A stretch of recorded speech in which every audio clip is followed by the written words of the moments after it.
공동번역 성서로 사무엘기 상권 9장 2절 파란 글씨 있죠. 같이 읽어봅시다. 시작. 그에게 사울이라는 아들이 있었다. 이스라엘 사람 가운데 그만큼 잘생긴 사람이 없을 만큼 깨끗하게 잘생긴 아들이었다. 누구든지 그의 옆에 서면 어깨아에 닿았다. 다시 말하면 사울은 얼짱이었습니다. 얼짱. 예. 누가 봐도 야, 저 사람이 왕 되면 좋겠다 그랬던 사람이, 그런 외모를 가지고 태어난 사람이 바로 사울이었습니다. 그러니까 사람들이 얼마나 좋아하겠어요. 사울이라고 하는 뜻은요, 구함, 요청함 그런 뜻이에요. 사울이라고 하는 뜻은 구함, 요청함. 다시 말하면 하나님께 구한다, 하나님께 요청한다. 그것이 바로 뭐예요? 왕이 해야 될 일이에요. 지가 다스리는 게 아니라 다스리기 전에 뭘 해야 된다고요? 하나님께 구해야 되고 하나님께 요청하는 거예요. 가장 먼저 하나님 앞에 무릎 꿇는 사람, 그것이 바로 하나님께서 원하시는 이스라엘의 왕의 모습이라고 하는 것입니다. 신약 성경에도 사울이라고 하는 인물이 등장을 하죠. 사도 바울의 옛 이름이 사울입니다. 그것도 역시 하나님께 구하고 요청하고, 하나님 이분이 정말 메시아이십니까? 물어봐야 하나님께서 대답을 해주셨을 것 같아요. 근데 지가 아는 율법으로, 지가 아는 세상적 지식으로 생각하니까 십자가에 달리신 예수님은 메시아가 아닌 거지. 어떻게 반스 한 장 없이 십자가에 매달려가지고 덜덜덜 떨고 있는 그 피를 다 쏟아버리는 그분을 메시아라고 살 수 있나? 실패자지, 실패자. 제가 볼 때 하나님 모욕하는 것들이지, 저것들은. 근데 온전히 다메섹 도상에서 하나님의 음성을 듣잖아요. 예? 그때부터 그는 사울이 아니라 바울로 살아갑니다. 그래서 바울의 뜻은 뭐냐면 지극히 작은 자. 예, 지극히 작은 자. 여러분, 우리가요 하나님의 은혜와 하나님의 뜻을 알게 되면 우리가 얼마나 작은 자인가를 깨닫게 돼요. 그걸 모르니까 교회 안에서도 큰 소리 치려고 그러고, 예? 사람들 위해 군림하려고 그러는 거죠.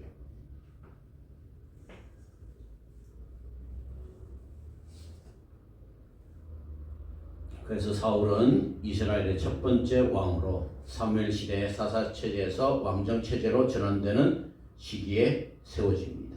그의 등장 배경은 백성들이 사무엘상 8장 5절에 우리에게도 왕을 세워주십시오 라고 요구했을 때 사무엘을 통해 사울에게 기름을 붓습니다. 사울 왕은 어느 지파? 베냐민 지파. 베냐민 지파는 이스라엘 지파 중에 가장 작은 지파입니다. 가장 작은 지파. 아버지는 누구예요? 기스. 기스.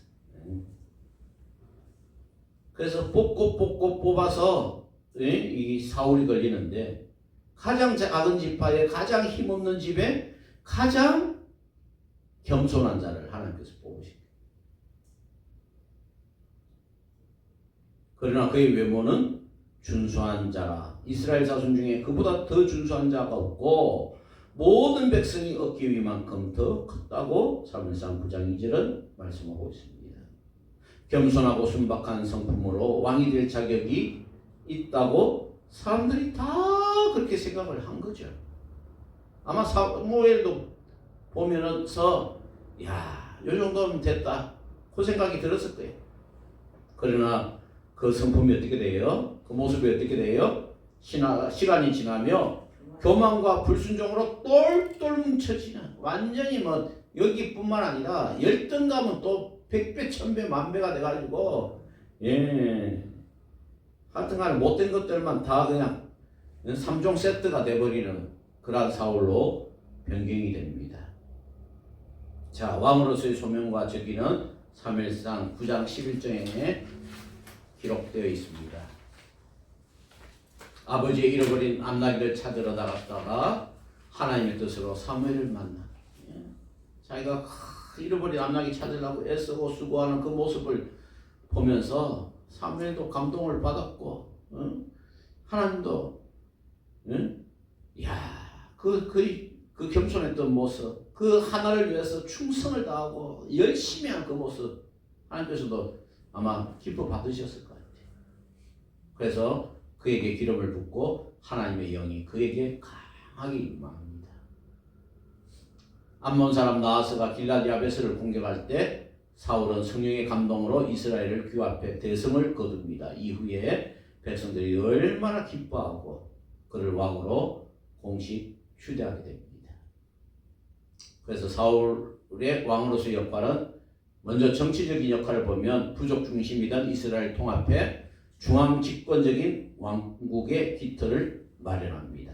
군사적으로는 블레셋, 암몬, 아말렉 등과의 전쟁에서 이스라엘을 보호하는 역할을 하고, 영적으로는 하나님께 제사하고 백성들을 하나님께로 인도해야 할 책임이 있었으나 어떻게 해요? 갈수록 실패합니다. 그래서 이제 사울의 몰락을 보겠습니다. 불순종 첫 번째, 사무엘을 기다리지 않고 제사를 드렸습니다.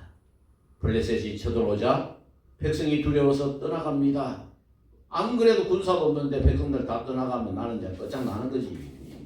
그래서 사무엘이 늦자 사울이 제사장만이 할 수 있는 번제를 직접 드립니다. 그때 사무엘이 와서 하는 말이, 왕의 나라가 길지 못하리니 여호와께서 왕에게서 나라를 빼앗아 다른 사람에게 주셨다고 합니다. 불순종 두 번째, 아말렉 전쟁에서 명령불이에 하나님은 아말렉 사람들과 그 모든 소유를 진멸하라고 그랬어요. 진멸했어요, 안 했어요? 왜 안 했을까? 예? 다 돈이잖아, 다 돈. 양도 돈이고 소도 돈이고 다 돈 되는 것을 어떻게 불태우고 사라지게 해요? 이거 얻으려고 전쟁하는 건데, 그래요, 안 그래요? 전쟁을 하는 이유가 뭐예요? 전리품이 생기니까 전쟁을 하는 거 아니에요? 근데 이걸 다 불태우면 전쟁을 하라 마라, 우리만 손해봐? 응? 그때 사무엘의 책망, 순종이 제사보다 낫고 듣는 것이 수장의 기름보다 나으니라. 우리가 사무엘 하면 제일 떠오르는 성경 구절 요거 하나. 그죠? 요거 모르면 안 돼. 결국 하나님이 사울을 버리십니다. 사울의 말년과 비극적 결말, 하나님께서 그에게 성령을 거두시고 뭐에 붙들려요? 완전히 악령이 괴롭힌 거지. 그래서 누가 이제 수금을 타면 좀 정신 차리죠? 예? 다윗은요 사울 왕의 악사로 들어왔어. 처음에 악사, 수금을 타는 그걸 위로하면 풀어주고. 근데 사울은 다윗을 질투합니다. 골리앗과의 싸움에서도 승리를 했지. 자기는 막 갑옷을 무장을 하고 뭘 다 해도 안 될 것 같은데 그놈의 자식은 말이야 돌멩이 하나 딱 들고 와가지고 짱돌로 그냥 골리앗에 맞박을 그냥 맞춰버리네. 여러분, 믿음의 눈으로 보면 믿음이 없이는 사울왕이 뭐로 보여요? 거대한 막 거인으로 보이는 거야. 내가 도저히 어찌할 수 없는 그런 대상으로 보이는 거예요. 그런데 믿음으로 바라보면 어떻게 돼요? 다윗이 믿음으로 보이니까 어떻게 해요? 한번 보세요. 사울의 머리가 크겠어요, 안 크겠어요? 사울이 아니라 골리앗의 머리가 크겠어요, 안 크겠어요? 덩치가 크니까 머리도 클 거 아니야. 그래가지고 다윗이 생각할 때는 아마 그랬을 것 같아요. 여기 딱 이렇게 우리나라 뭡니까 사격 선수나 활 쏘는 양궁 선수처럼 이렇게 딱 해가 점수판을 만들었을 것 같아. 여기 10점, 9점, 8점, 7점, 10점짜리 딱 그냥 바로 딱 맞아버려. 믿음의 눈으로 보면 그게 관여판으로 보인다니까. 믿음 없이 보면 아이고 무서워, 아이고 두려워, 나는 사변 쪽도 못 펴, 이렇게 하는데 믿음의 눈으로 딱 보니까 어떻게 해요? 만군의 여호와의 이름으로 나아가노라 하면서 그냥 박살 내버리는 거지 뭐. 여러분들도 그런 믿음의 눈, 영안이 하나님 주신 영안이 떠여지기를 주님의 이름으로 축복합니다.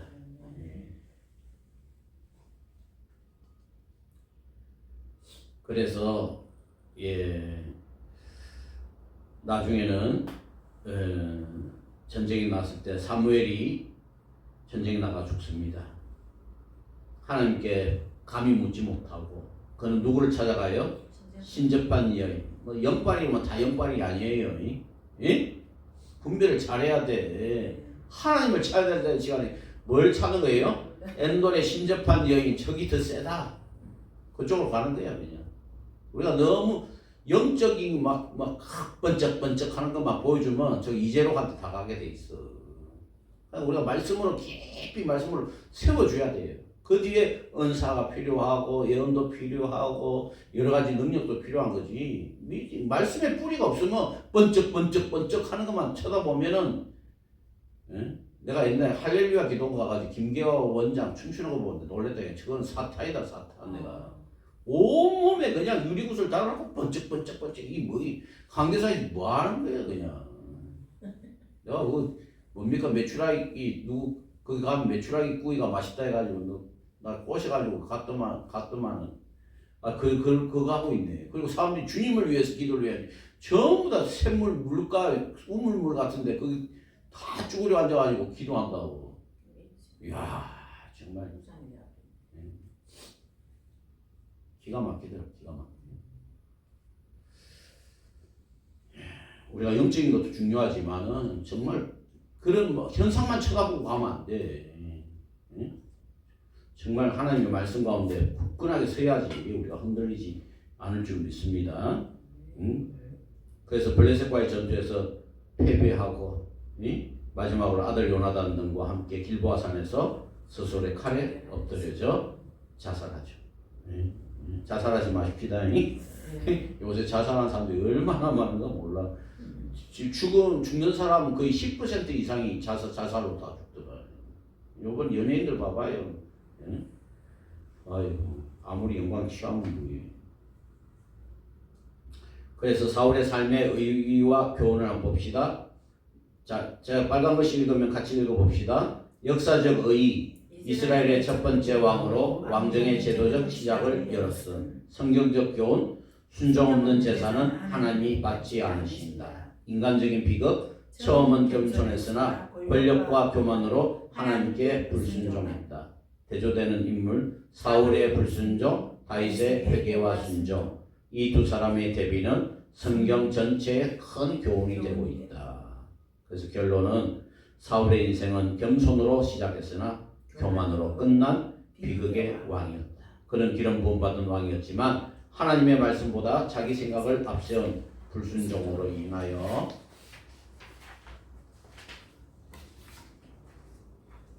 기름 부음을 다윗에게 넘겨주는 그런 인물이 되었다. 그의 삶은 우리에게 이렇게 말합니다. 하나님께 쓰임받는 사람은 능력보다 순종으로 평가받는다.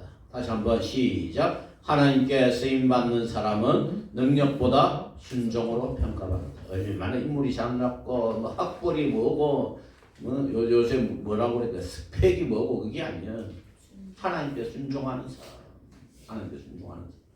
그 사람을 하나님께서는 찾고 구하신다는 거예요. 자, 그 다음에 그 다음 2대 왕이 누굽니까? 다윗이 다윗. 다윗을 통한 하나님의 언약의 성취. 우리 사무엘상 16장 1절에서 12절 공동번역으로 같이 읽습니다. 시작. 야훼께서 사무엘에게 말씀하셨다. 내가 사울을 이스라엘의 왕의 자리에서 파면시켰다고 해서 너는 언제까지 이렇게 슬퍼만 하고 있을 셈이냐? 기름을 뿔에 채워가지고 길을 떠나 내가 너를 베들레헴에 사는 이제라는 사람에게로 보낸다. 그의 아들 가운데서 내가 왕으로 세울 사람을 하나 보아두었다. 이새가 사람을 보내어 데려온 그는 볼이 붉고 눈이 반짝이는 잘생긴 아이였다. 야훼께서 말씀을 내리셨다. 바로 이 아이다. 어서 이 아이에게 기름을 부어라. 사도행전 13장 22절 보면 그를 이렇게 소개하고 있습니다. 그는 내 마음에 드는 사람이요 내 뜻을 다 이루어줄 사람이다. 여러분 다윗의 이름에 뜻이 뭘까요? 다윗이. 네? 다윗의 이름의 뜻이 뭘까요? 다윗의 이름의 뜻은요,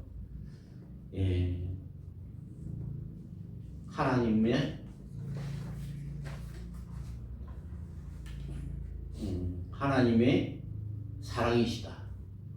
하나님의 사랑을 전하는 자, 하나님의 사랑을 깨달은 자, 그가 다윗이라고 하는 이름의 뜻입니다. 네? 여러분, 신약 성경에 보면 사랑이라고 하는 단어가 제일 많이 등장하는 책이 요한일서 맞죠? 요한일서. 하나님은 사랑이시다. 성경을 66권을 쪼개는 게 아니라 압축하면 결국은 뭐예요? 하나님은 사랑이시다. 그 하나님이 예수 그리스도를 우리에게 보내주셨다. 왜 보내주셨어요? 우리를 사랑하기 때문에, 우리를 구원하시기 위하여 보내주셨다. 그럼 구약 성경에서 사랑이라고 하는 단어가 제일 많이 등장하는 책은 뭘까요? 구약에서. 네? 시편. 아가서는 전체가 다 사랑 덩어리입니다. 근데 사랑이란 말은 별로 없어. 근데 시편에 보면 내가 주님을 사랑합니다 하면서 다윗이 얼마나 막 사랑이라고 하는 단어를 많이 등장시키는지 몰라. 주는 나의 요새시요, 사랑이시며 뭐 이런 말씀도 있고, 그죠? 그런데 구약 성경에 보면요, 하나님을 향하여 사랑합니다 라고 고백한 사람도 다윗밖에 없어요. 아브라함도 제가 다 뒤져봤습니다. 아브라함, 이삭, 야곱, 믿음의 사람, 선지자들 다 뒤져봤는데 하나님을 향하여 내가 당신을 사랑합니다 한 사람도 없어. 여러분, 다윗이 100% 모든 일을 다 잘했어요? 아니요. 우리가 생각도 못한 못된 짓도 많이 했어. 그럼에도 불구하고 하나님께서 다윗을 통해서 놀라운 역사를 이루신 이유가 있더라고. 그의 고백이 기가 막혀요. 사모님, 우리 목사님 만났을 때 제일 듣고 싶었던 고백이 뭐예요? 금덩어리 줄게. 내가 나중에 아파트 60 몇 평짜리 줄게. 그 소리였어요? 지금이야 이제 때가 많이 묻어가지고 그거 있었으면 좋겠는데 이러지. 처음에 만났을 때, 연애할 때 무슨 소리 제일 듣고 싶었어요? 사랑합니다. 그렇지, 사랑합니다. 돈도 안 들고 돈도 안 들고 뭐 영양가도 하나도 없지만은 그거 한마디 들을 때 행복하지. 그게 연애야, 연애. 그래요, 안 그래요? 하나님 위해서 내가 저기 어디입니까? 서울서 초동에 막 수천 평, 수만 평짜리 교회를 내가 지어드리겠습니다. 하나님 위해 가지고 내가 막 엉덩어리 막 몽땅 드리겠습니다. 하나님 우리에게 듣고 싶은 고백이 그걸까요? 아니죠. 응? 우리 장모님, 우리 권사님, 응? 아들이나 딸이나 사위한테 무슨 소리 듣고 싶어요? 응? 사랑합니다, 그 소리. 부모님의 은혜였습니다, 그 소리. 그죠? 그 소리가 더 좋은 소리가 어디 있겠어. 그래서 다윗은 그 기가 막힌 고백을 할 줄 아는 사람이 다윗이었다는 거. 이름 자체가 그냥 하나님의 사랑하는 자예요. 하나님의 사랑을 입은 자. 자, 그러면 우리 다윗을 한번 봅시다. 첫 번째 역사적인 관점에서 이스라엘의 왕으로서의 역할. 그는 통일왕국의 창시자였다. 다윗은 사울에 이어 이스라엘 12지파를 통합하여 정치적, 군사적, 종교적으로 안정된 왕국을 세웠습니다. 사울은 12지파의 왕은 아니죠. 그러나 다윗은 12지파를 통합한 그러한 왕이었습니다.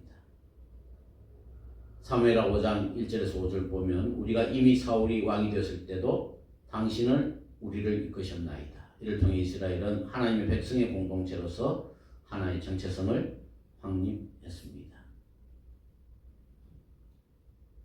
두 번째는 예루살렘을 중심으로 한 신정 통치를 확립한 것이 다윗의 집입니다. 다윗은 어디를 수도로 정했어요? 나중에 예루살렘으로 수도를 정해서 법궤를 예루살렘으로 가져오게 되죠. 그래서 하나님의 임재 중심의 통치를 회복했습니다. 예루살렘은 평화의 도성이 되어야 되는데 지금 어떻습니까? 완전히 화약고입니다. 화약고. 일촉즉발. 여러분 예루살렘은 어디 땅이에요? 어느 나라 땅이에요? 예? 예루살렘은 어느 나라 땅일까?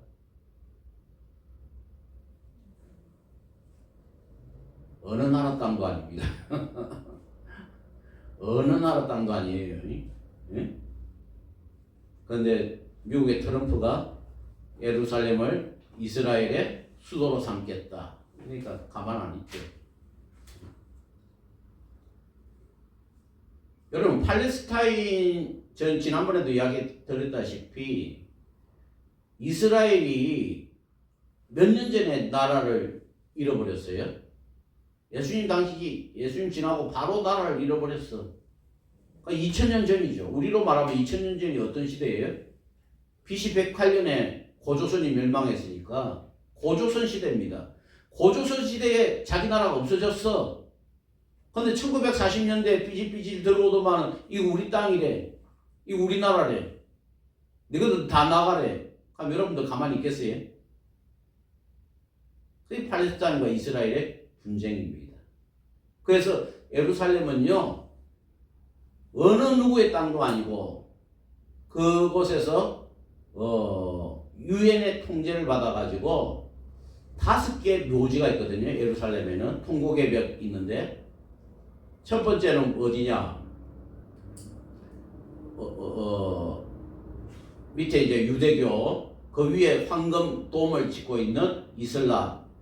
그다음에 옛날부터 거기에 살던 아르메니아 사람들이 있어요. 아르메니아 정교회 사람들. 그다음에 카톨릭 사람들. 또 하나는 팔레스타인 사람들.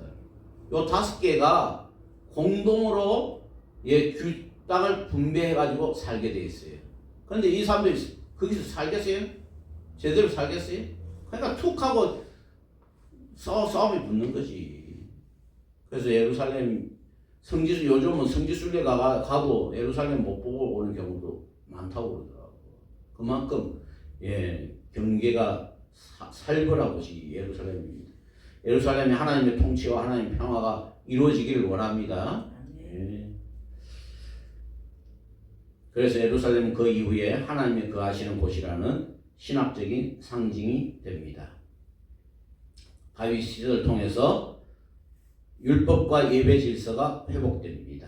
그는 제사장과 레위인을 조직하고 역대상 15장 16장에 보면 그 쫙 나오죠. 제사장 반차 레위인 조직하는 거 예배와 찬양의 제도를 세워 예배 중심의 국가를 만듭니다. 그리고 시편의 많은 부분이 다윗의 찬양에서 비롯되고 있습니다. 자, 두 번째는 신학적인 관점에서 보면 다윗 언약과 메시아 신학. 다윗이 중요한 이유가 뭐냐면 그를 통해서 메시아의 계보가 이어질 것을 말씀하시는 거죠. 하나님께서 다윗에게 내 집과 내 나라가 내 앞에서 영원히 보존되고 내 왕위가 영원히 경고하리라. 그래서 우리는 마태복음을 통해서 보면 아브라함과 다윗의 자손 예수 그리스도의 세계라. 바로 아브라함과 다윗을 통한 언약이 예수 그리스도에 와서 완성되었다고 보는데 유태교에서는 어떻게 해요? 그 십자가 지신 예수 빤수도 없이 그 십자가 지신 예수가 그 피 질질 흘리면서 그 사람들에게 조롱거리가 된 그 예수는 필요가 없다는 거지. 그 메시아가 아니라는 거지. 그럼 우리는 어떻게 해요? 다윗의 언약은 예수 그리스도를 통하여 완성되었다라고 보는 것. 그래서 다윗의 언약이 중요하다는 거예요. 다윗의 인물이 중요한 게 아니고 다윗이 뭐 잘나고 뭐 전쟁에서 승리하고 골리앗 때려 눕히고 그게 중요한 게 아니라 다윗을 통해서 하나님의 사랑의 계보가 예수 그리스도에 와서 완성된다. 그래서 다윗은 하나님의 마음에 합한 사람으로서 메시아의 그림자, 타입 오브 크라이스트의 역할을 한다는 것이죠. 그래서 예수 그리스도는 신약에서 다윗의 자손으로 오셔서 다윗 언약의 성취자가 되어 주십니다.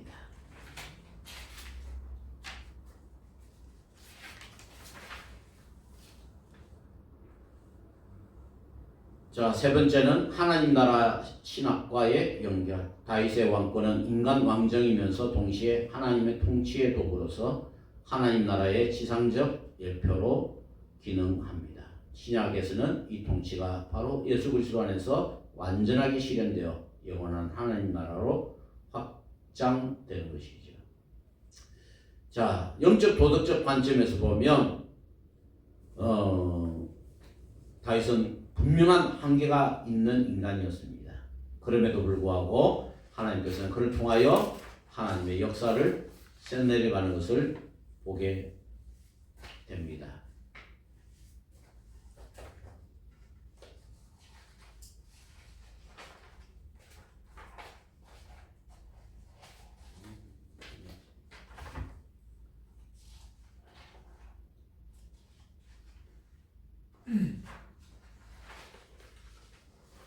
빨리 진행하도록 할게요. 5시 반까지 마치도록 하겠습니다. 네, 그는 하나님과 친밀한 교제, 회개, 찬양의 모범이 됩니다. 시편 속에서 그의 내면은 죄인으로서의 겸손, 구속에 대한 갈망, 하나님의 주권에 대한 신뢰를 보여줍니다.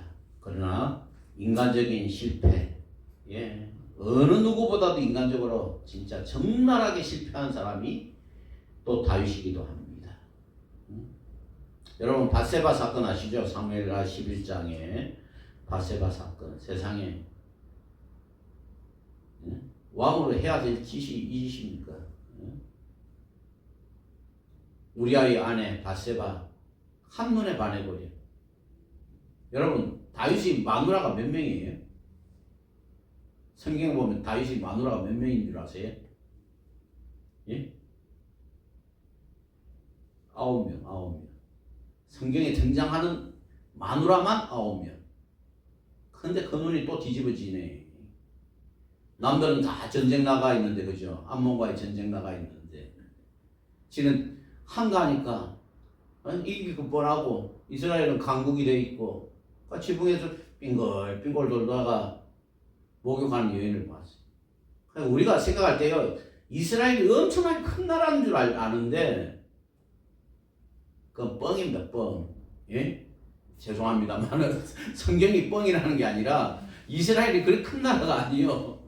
다시 말하면 표 밑에서 목욕하는 여자가 보일 정도의 왕국이면 크겠어요, 작겠어요?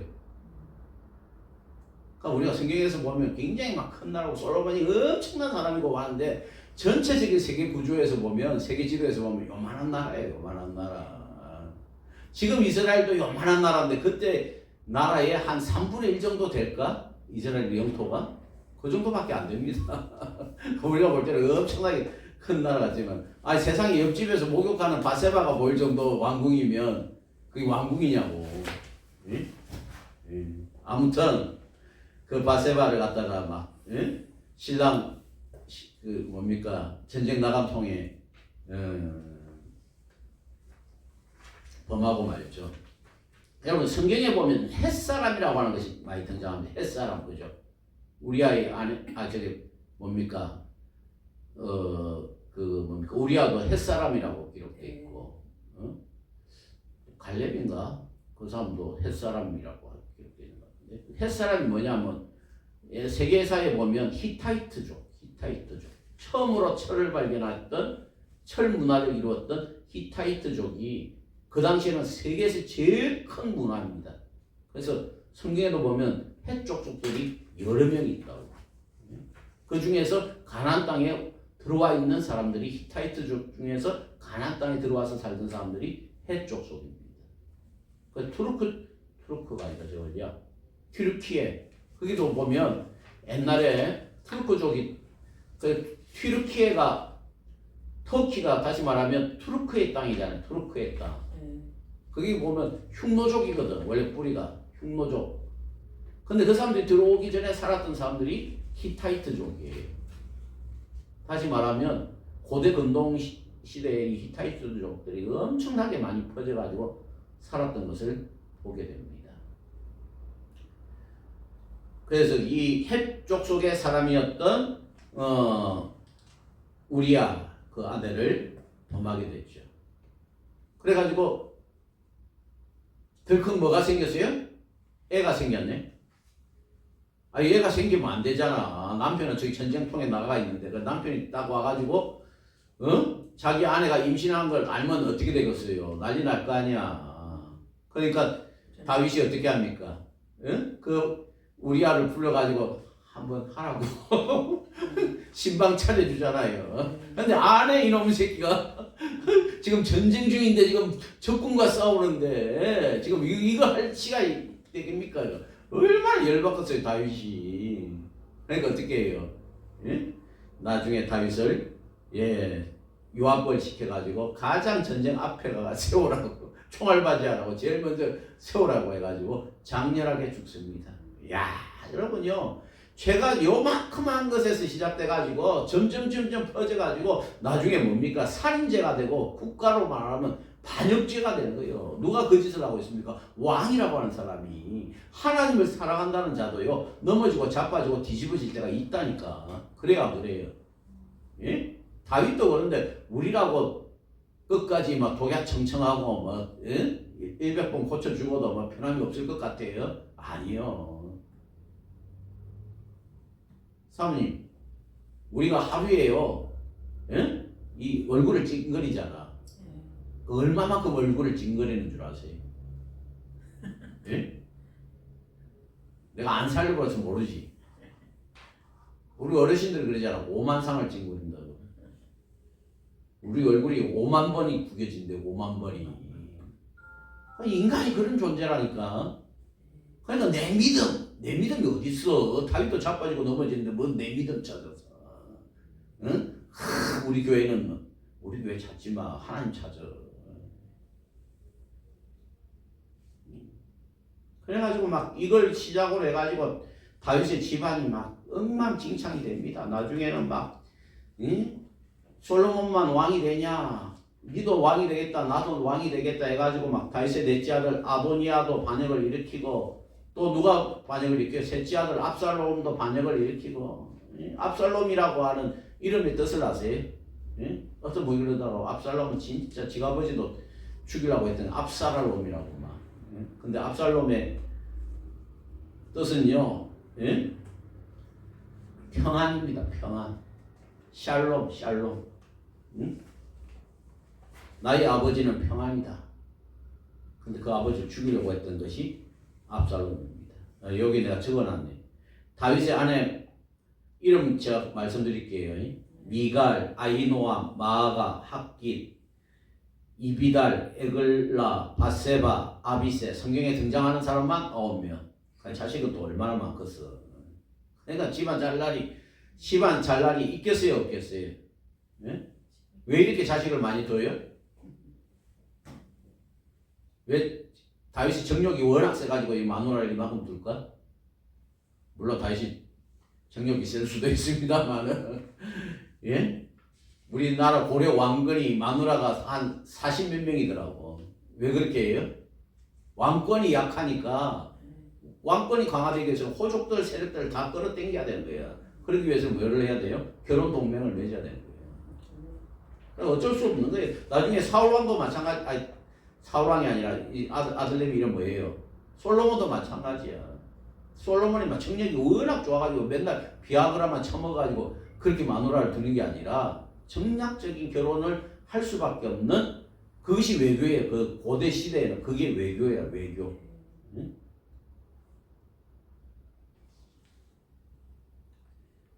그래서 그는 철저하게 인간적인 실패도 하지만, 그러나 중요한 건 뭐냐 하면 그러한 실패 속에서도 하나님께 회개한다는 거예요. 회개. 그렇다고 일부러 막 죄지어놓고 회개합니다 그러면 안 돼. 응? 또 중요한 것은 인간의 실패 속에서도 하나님의 구속사적 계획은 결코 중단되는 법이 없다. 그걸 하나님의 엔드리스 러버를 우리에게 보여요. 우리 인간이 어떠함이 아니라 신약적인 성취로서 다윗이 왜 중요하냐면 예수 그리스도 안에서 완성된 다윗의 사명으로서 다윗은 바로 예수 그리스도를 예표한다. 예. 그 밑에 우리 결론 읽어봅시다. 다윗의 역할과 사명의 신학적 요약. 빨간 글씨 제가 읽을 테니까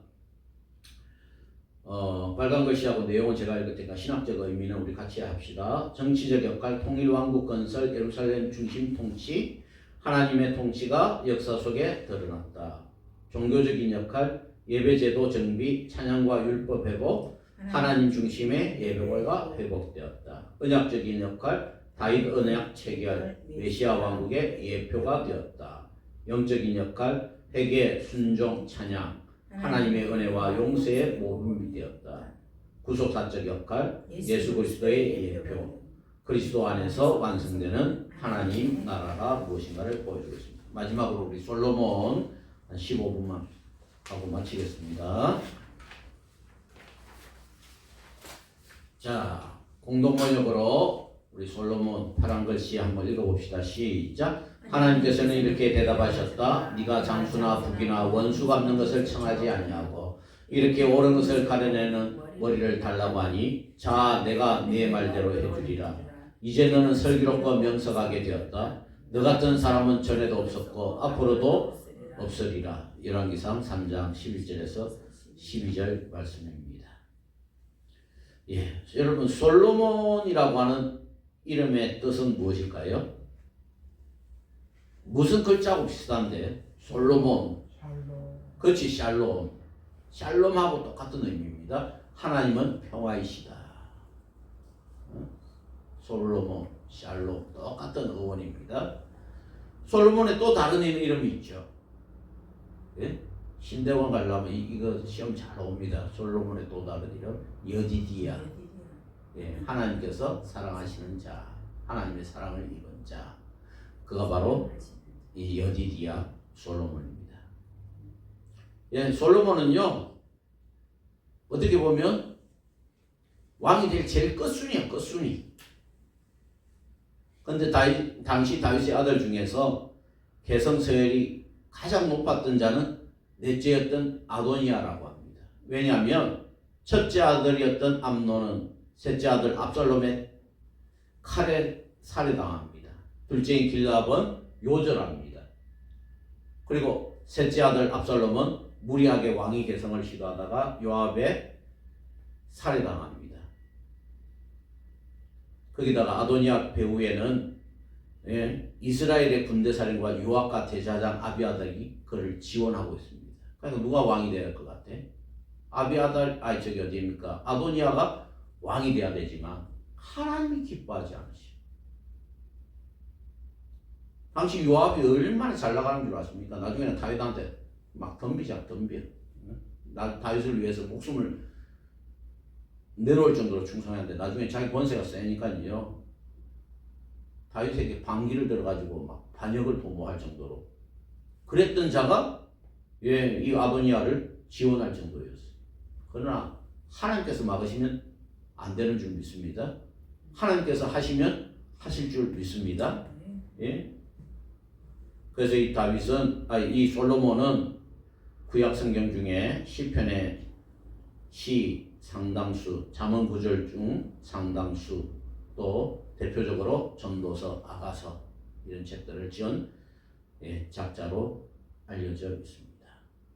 그리고 그는 무엇보다도 아버지가 못했던 뭐를 지었어요? 예루살렘 성전을 완성시킨 사람이다 하는 것입니다.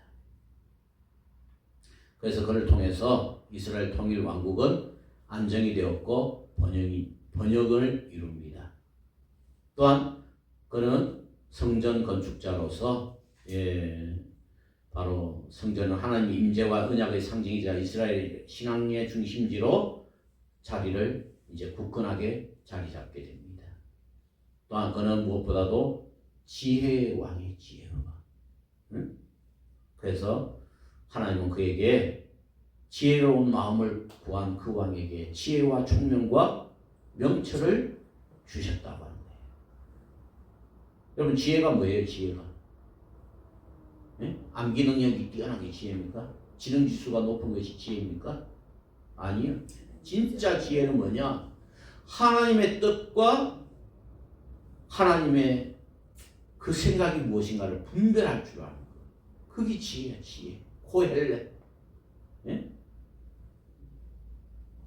영적인 통찰력. 잠언, 전도서, 아가서 등을 통해서 하나님의 지혜의 신학이 무엇인가를 전해 주었습니다. 여러분, 하나님께서 그 솔로몬에게 지혜를 주실 때 그 전에 뭐가 있었죠? 왕이 되고 나서 솔로몬이 제일 먼저 한 것이 뭡니까? 왕이 되고 나서 제일 먼저 한 게 뭐예요? 일천번제. 일천번제를 하나님 앞에 드리죠. 그 일천번제 어떻게 드리는 거예요? 요즘 교회에서 여기 우리 무슨 교회야 갑자기? 샘물교회도 일천번제 해요? 안 해요? 교회마다 일천번제를 하더라고. 근데 전혀 성경적인 것이 아니에요. 그거는 저 불교에서 말하는 백일기도와 똑같은 거예요. 여러분 일천번제라는 것은요 하루에 한 번씩 이렇게 드리는 그런 제사는 없습니다. 한 방에 1000마리를 양 1000마리를 잡아. 양 1000마리를 잡으면 피냄새가 진동하겠어요? 안 진동하겠어요? 피냄새가 진동을 하지. 얼마나 여러분 그게 바로 피해 현장입니다. 피해 현장. 그게 나중에 우리에게 던져주는 교훈이 뭐예요? 일천번제가 예수 그리스도의 보혈을 말미암아 온 땅이 다 회복될 것이라고 하는 그걸 예표로 보여주는 것이 일천번제예요. 여러분 또 뭐냐? 일천번제 할 때 번제라고 하는 것이 중요해요. 번제. 여러분 번제는 어떤 때 드리는 거예요? 번제는 예? 자기 소원 이루어 달라 할 때 번제 드리는 거예요.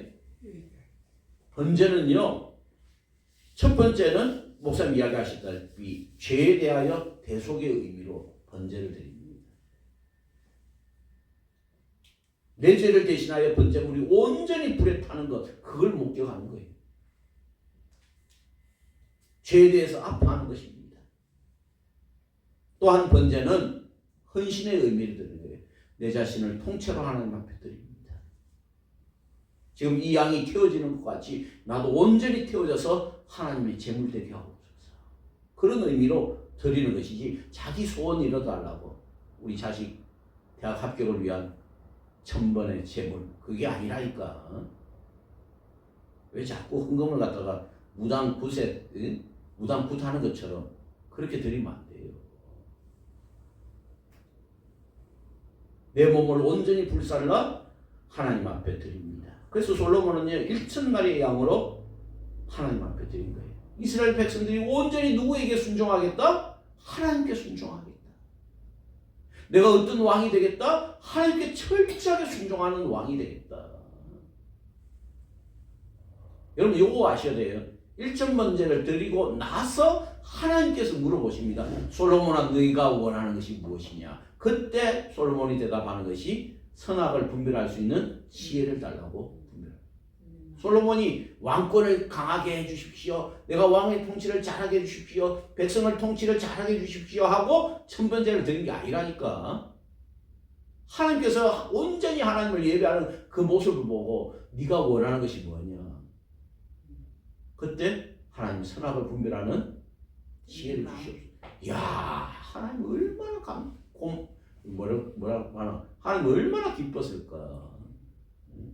여러분들도 이 귀한 고백이 바로 여러분의 고백이 되시길 바랍니다.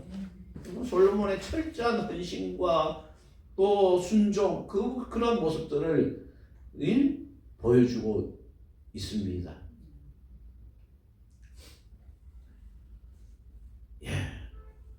자, 솔로몬의 사명.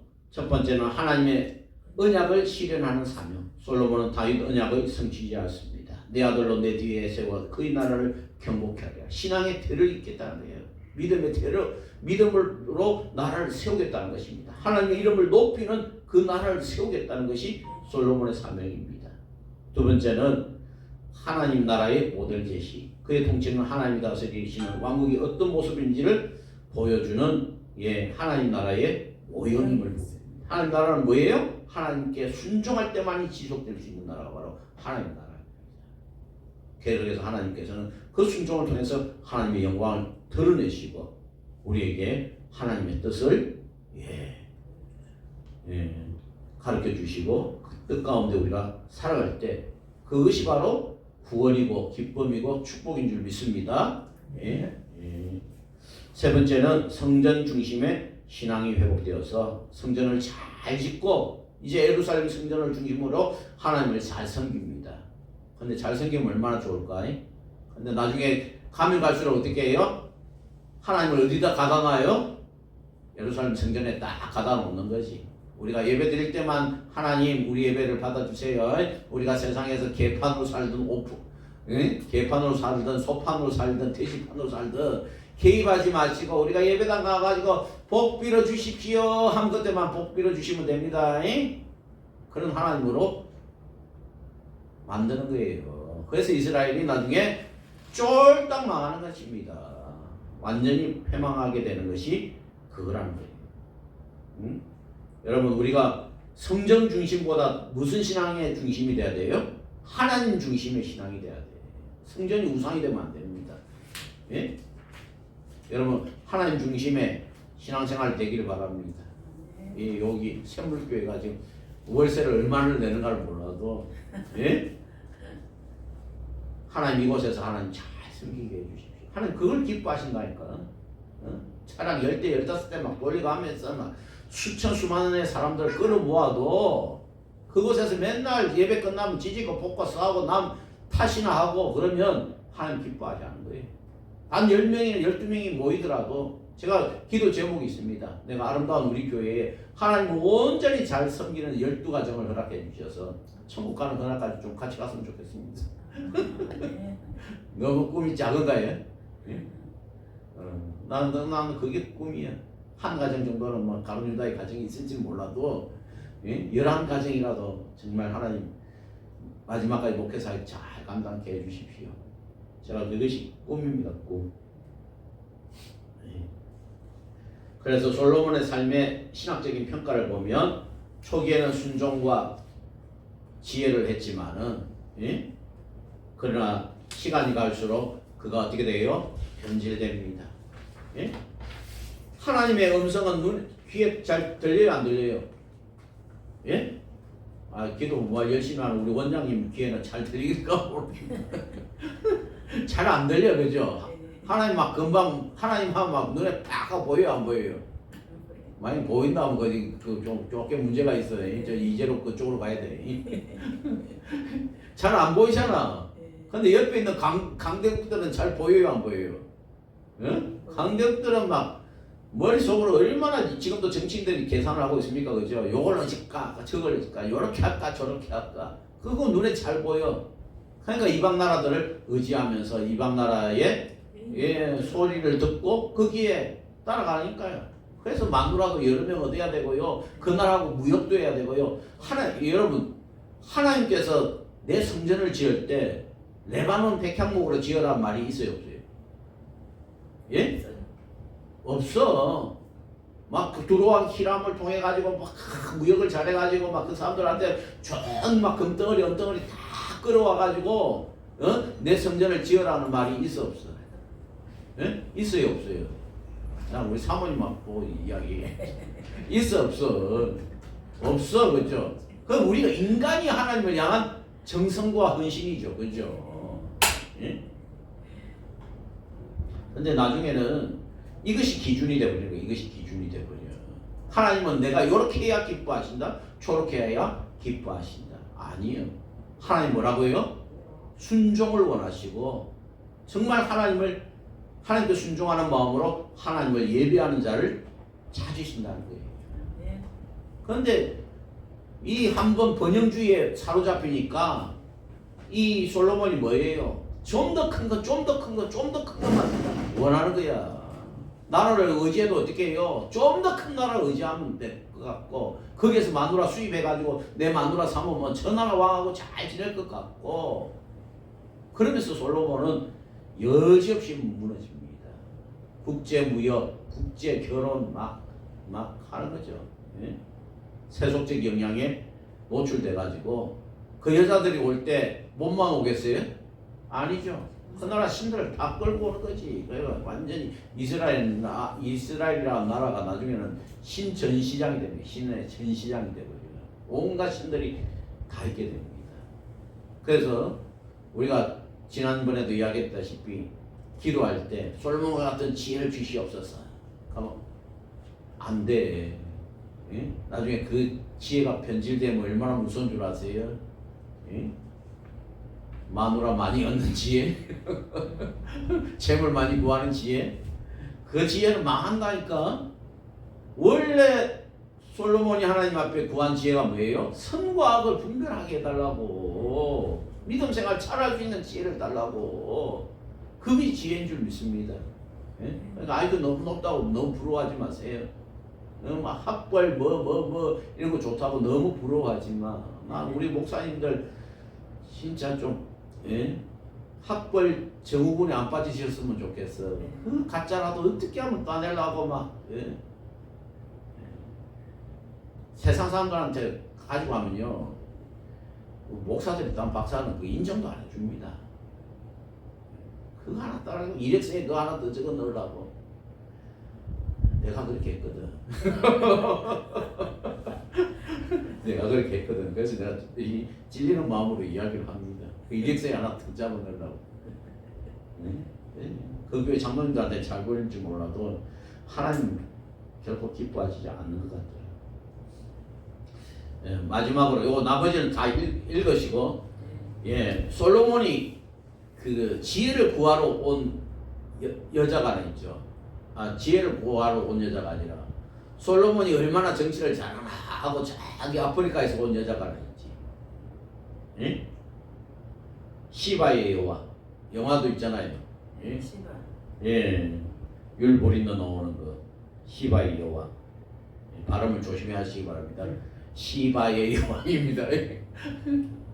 그런데 시바가 그 구스 여자잖아. 구스 여자. 구스가 지금 어디예요? 이디오피아. 예. 근데 그 전설에 의하면 지금도 마찬가지로 이디오피아 사람들은 자기들의 뿌리가 유태인이라고 합니다. 유태인. 그래서 유태인은요, 뭐냐, 아버지가 누구냐가 중요한 게 아니야. 엄마가 유대인이야. 그래서 유대인 중에는 백인도 있고 황인종도 있고 중국 사람 같이 생긴 유대인도 있고 시커먼 유대인도 있고 고루고루 다 있습니다. 그 혈연 집단이 아닙니다, 유대인은. 근데 그 이디오피아 사람들이 자기들이 유태인이라고 하는 이유가 뭐냐면 이 전설입니다. 에티오피아 여왕이 솔로몬을 딱 만나러 왔잖아요. 솔로몬이 대단한 소리를 듣고 딱 왔는데 솔로몬이 하룻밤 자고 가라고 해. 그러니까 솔로몬 이 여자 이름이 뭐냐면 마케타라고 하는 여인입니다. 마케타, 흑인이었대요. 근데 이 마케타가 흑인인데 엄청나게 예뻐. 흑인인데 예쁜 사람이 있어요. 요번에도 미스 3등이 미스 유니버스 3등이 흑인이더라고. 흑인. 근데 진짜 흑인인데 아주 일반 흑인하고는 달라요. 진짜 아주 하여튼 막 피부가 완전 탱글탱글하게 막 끝내주더만. 그 이런 여인이었어. 근데 이제 하룻밤 자고 가라고 하니까 이 여인이 그래도 왕이잖아. 그러니까 내 몸에 손대지 마세요. 내 몸에 손대지 않는 조건으로 내가 이곳에서 자겠다. 딱 그랬어. 그러니까 솔로몬도 이제 한마디 해야 되지. 그러면 이 집안에 이 방에 있는 그래서 물건에 손을 대지 마시기 바랍니다. 손님이 남의 물건 손대면 안 되잖아요. 손대지 마시기 바랍니다. 했어. 근데 이 여자가 자다가 그 대신 이제 뭐 이렇게 손을 대면 이제 소원 들어주기로 했어. 소원 들어주기로. 그래가지고 잤어요. 자는데 자다 보니까 그 전날 솔로몬이 잔치를 너무 뻘쩍지근하게 잘 챙겨줬네. 그러니까 자다 보면 목이 마르겠어요, 안 마르겠어요? 어? 이 왕이 목이 마르겠어, 안 마르겠어? 그래 딱 들어가가지고 일어나가지고 물컵이 없네. 찾아봐도. 그러니까 술잔이 아주 기가 막힌 것이 있거든. 그거 가지고 물을 딱 따라 먹었어. 근데 그 옆에서 누가 쳐다보고 있겠어요? 솔로몬이 딱 쳐다보고 있는 거예요. 그 갑자기 딱 나타나가지고 하는 말이 요것이 바로 내가 제일 아끼는 술잔이라고. 근데 내 물건에 손대지 말라고 했으니까 손댔으니까 내 소원 들어주기 이렇게 된 거예요. 그래가지고 둘이 합궁을 한 거예요. 그래가지고 거기서 낳은 아들이 있었는데 내가 써놓고도 내가 안 보이네. 메넬릭인가 뭐 하는 아들을 낳았대. 그 메넬릭이 나중에 이제 커가지고 솔로몬을 찾아갔대요. 그래서 솔로몬을 찾아갔는데 아이고 이렇게 잘 컸구나 이러면서 성직자, 학자, 기술자를 약 2,000명을 동행해가지고 자기 나라로 이렇게 안녕하게 돌아갈 수 있도록 이렇게 해주었답니다. 그래서 그 후손들이 대대로 왕이 돼가지고 이 메밀릭 왕조는 1974년까지 계속됩니다. 언제 때부터? 솔로몬 때부터 1974년까지. 그래서 이 이디오피아가 아프리카에서 최고 잘 사는 나라가 돼가지고 우리나라에 6.25 때 뭘 파견했어요?